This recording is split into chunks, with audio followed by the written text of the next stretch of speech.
If you're wondering if there's Lyft or Uber in Ireland, the answer is not really.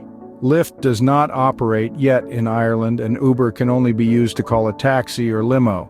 That's because private drivers in Ireland are not allowed to carry paying passengers. In order to charge fares, a driver must hold a taxi license and have taxi insurance.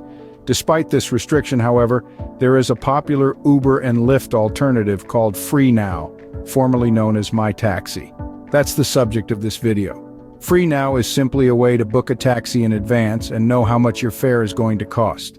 You can pre-book a taxi up to 4 days in advance, which is good if you're trying to organize something critically important like an airport transfer. It also gives you the option of paying by cash, smartphone, or credit card, so you don't have to have money on you when you're in the taxi. The app can be downloaded to your mobile device and used in major Irish cities such as Dublin, Cork, Limerick, Galway, and Kerry, as well as a handful of smaller towns like Athlone, Drogheda, Kilkenny, Navan, Sligo, and Waterford.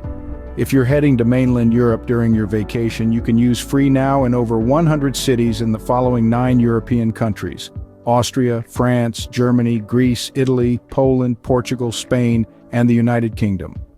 Although you might be familiar with ride-sharing operations in the United States, things work quite differently in Ireland. We'll discuss the basic rules and dissect the expenses. Moreover, we'll compare the pros and cons of the FreeNow service against traditional taxis. Let's start with the general rules and regulations for using a ride-sharing service like FreeNow in Ireland. Technically, these services are legal, but the drivers must possess a taxi license, and their vehicles need to pass certain inspections to ensure safety and comfort. Unlike Uber, FreeNow allows you to pay with cash or a smartphone or credit card, making the process more convenient than in the United States. The rules for passengers are the same, though.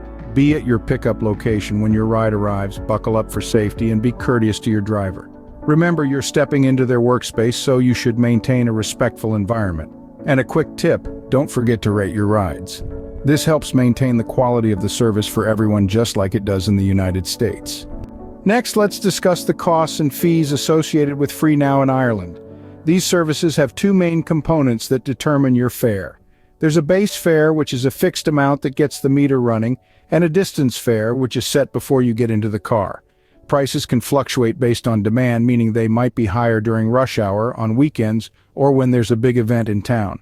In addition, if you cancel a ride right before you're supposed to be picked up, you will be charged a fee of about €5 or just over $5. The best way to avoid this? Be ready to go before you request your ride, and if you have to cancel the trip, do so as soon as possible. Like Uber and Lyft in the United States, FreeNow lets you customize the sort of vehicle and service you are requesting. The following options are available, some of which add a significant cost to the fare. A 5-star taxi, a favorite driver, one that has driven you before, a high-end vehicle, a taxi van, a larger than normal vehicle, an airport trip, a vehicle that can accommodate pets, a courier trip if you need to send a package but don't want to go with it. So why should you use FreeNow instead of a traditional taxi? The key benefit is the convenience of knowing that there is someone coming to pick you up and being able to track where the car is in real time, both before it picks you up and while you are in it driving to your destination. The drawbacks are that during peak times, prices can increase. So, if you're traveling during rush hour or after a big event, the fare might be significantly higher than during quieter times. Also, the service is only available in some areas of Ireland. The list of towns where you can use FreeNow changes frequently, so before installing it on your mobile phone, you should check to see if your destination in Ireland is covered by the service. Traditional taxis, on the other hand, are reliable, available nearly everywhere, and can be hailed with a wave of your hand. On the downside, they can be more expensive, might not be available when you need one, and can be less predictable in terms of pricing. So that's a wrap on using the ride-sharing service FreeNow in Ireland. We've covered the general rules, how the costs and fees stack up, and weighed the benefits and drawbacks against traditional taxis. In the opinion of the on-the-go solo research team, FreeNow is more useful than a taxi if any of the following 3 criteria apply to you. The first is that you need a very specific kind of taxi, such as one with extra room or child seats, or you want to travel in a high-end vehicle. The second is that you need it at an out-of-the-way location where taxis might not normally be available, such as in one of the small Irish towns mentioned above.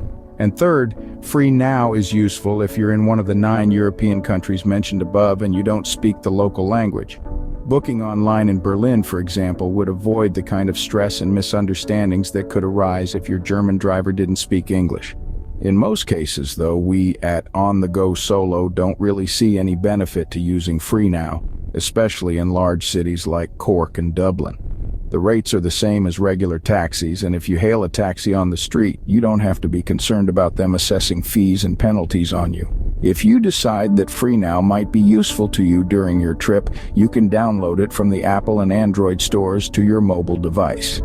For a more detailed discussion of free now in Ireland and Europe, check out the print version of this video at onthegosolo.com.